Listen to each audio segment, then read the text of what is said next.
Bonjour et bienvenue pour cette première séance d'imagerie mentale pour les photographes. Dans cette vidéo, nous allons faire un exercice pour mieux appréhender vos réglages de prise de vue, la finalité étant de gagner en réactivité pour être plus attentif à votre environnement et ainsi développer votre potentiel créatif. Le principe de l'imagerie mentale, c'est d'utiliser vos sens pour créer ou reproduire une expérience dans votre esprit.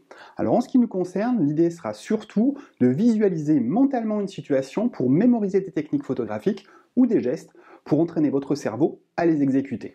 L'exercice d'entraînement que je vous propose fait partie de ma formation Sortez du mode auto, disponible sur mon site internet www.formation-photographe.net.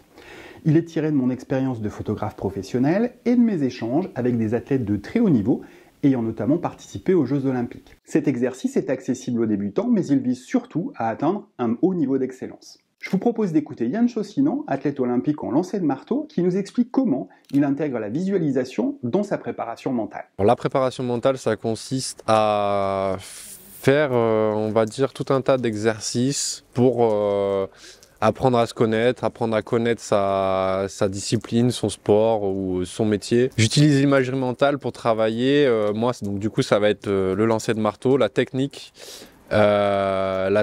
donc c'est-à-dire essayer de visualiser le geste parfait, c'est-à-dire que moi je le fais souvent après les séances ou des fois sur des séances où justement je ne peux pas lancer et donc je fais des gestes,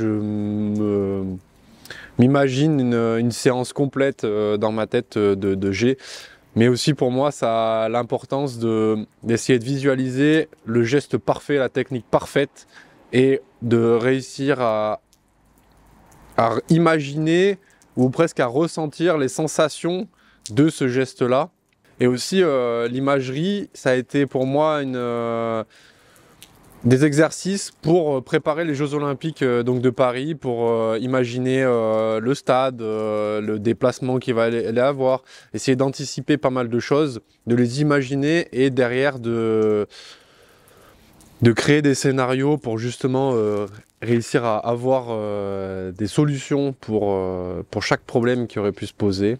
Et donc d'une part l'aspect technique, mais aussi l'aspect environnement à vraiment travailler pour justement réussir à allier les deux et être bon pour ma part en compétition. Voyons maintenant comment appliquer tout cela à la photographie.